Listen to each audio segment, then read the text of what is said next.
Salut à tous l'équipage, on se retrouve aujourd'hui pour une nouvelle vidéo. Aujourd'hui on va débriefer la démonstration du Real Madrid face à la Real Sociedad au Santiago Bernabéu.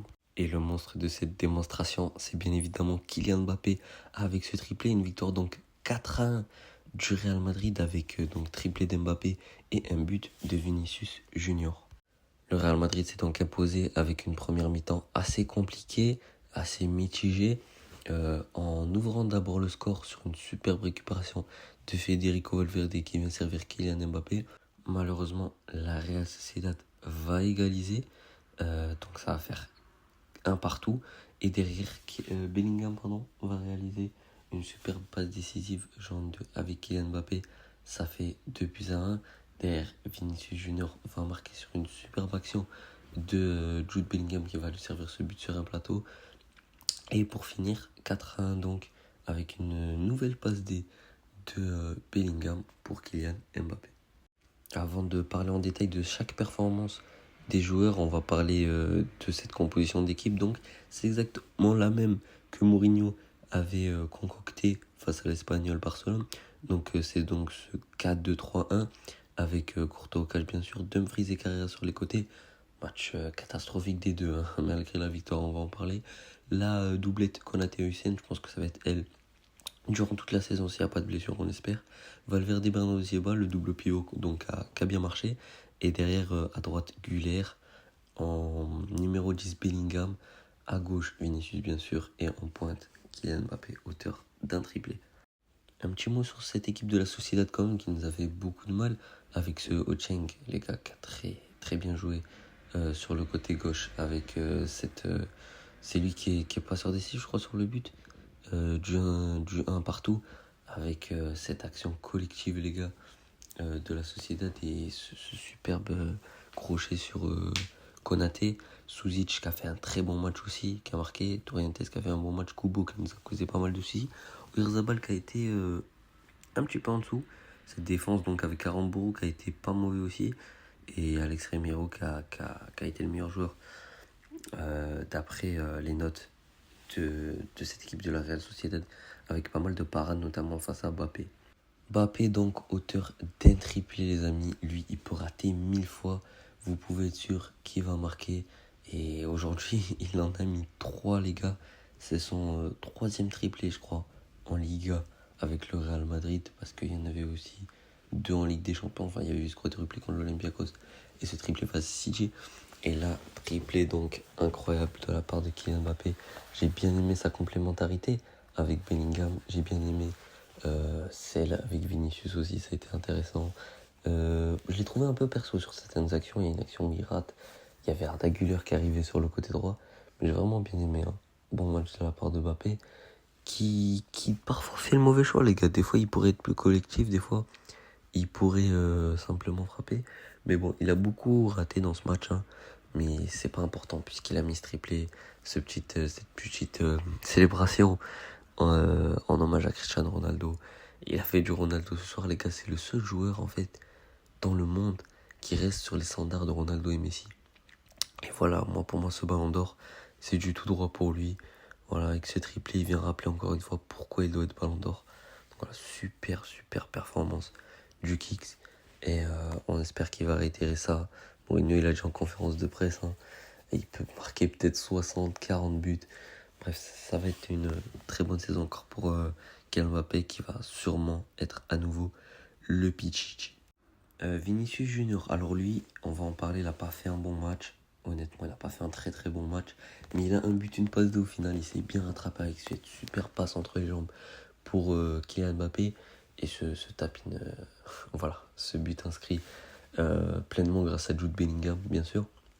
Mais bon, il a fait son match, un but, une passe D, il a contribué à la victoire de l'équipe. Ça fait plaisir de le voir sourire et de voir que le Bernabéu lui a accordé une standing ovation.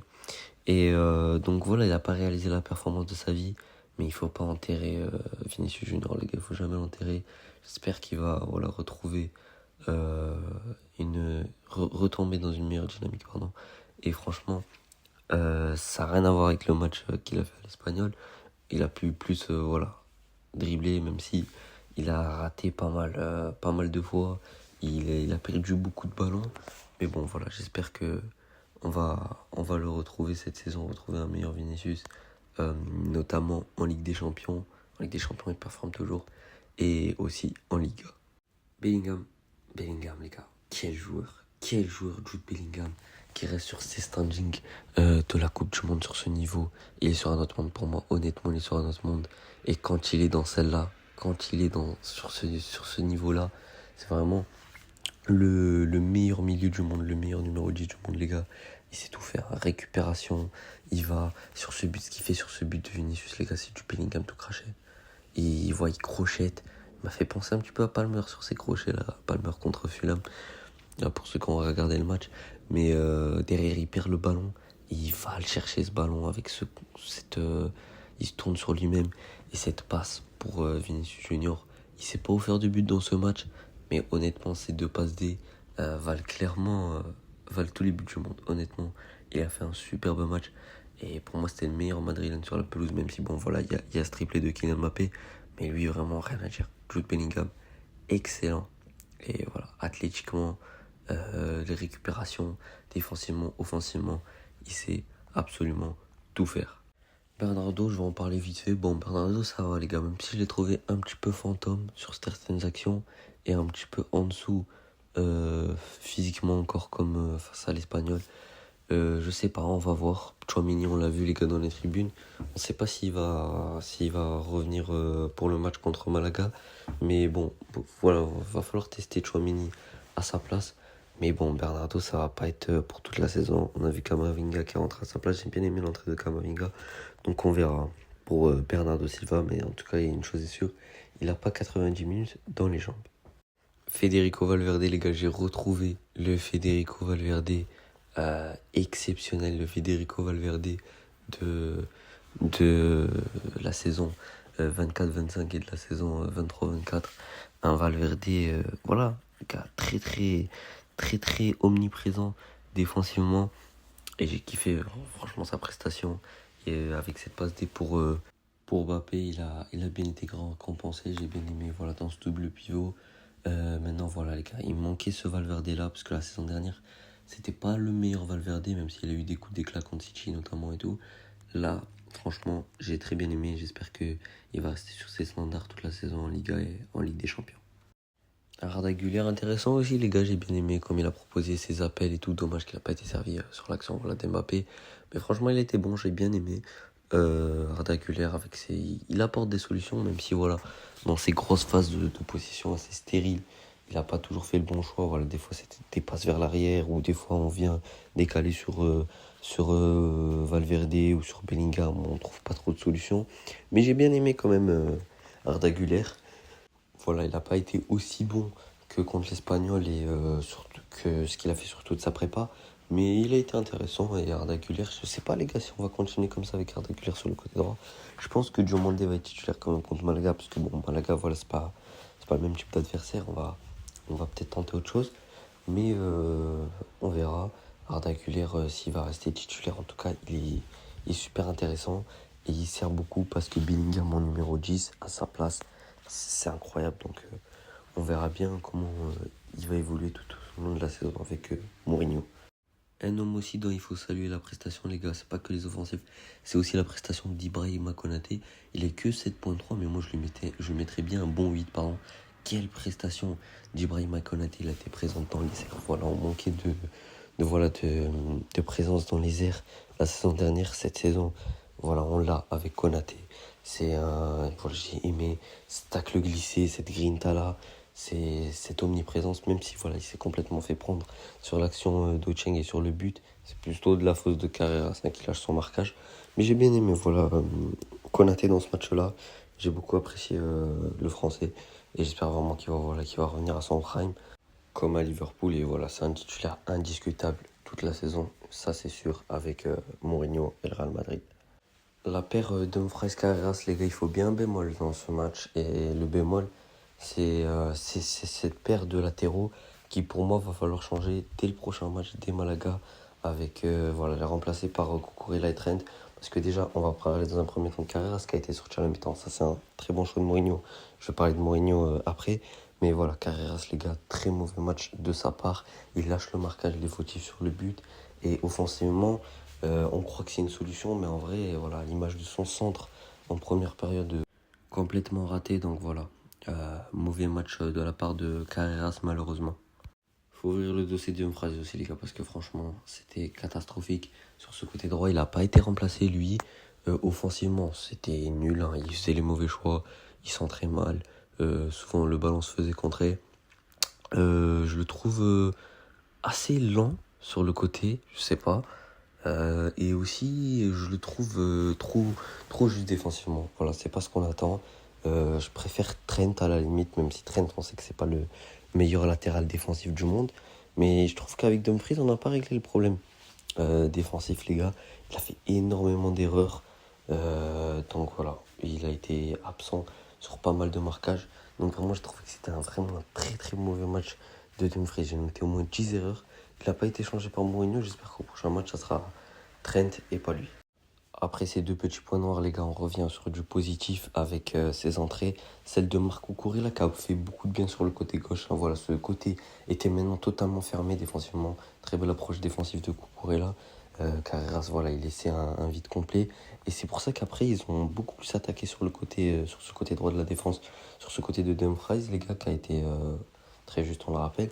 Donc voilà, très belle entrée de Cucurella. Camavinga, j'ai beaucoup aimé, les gars.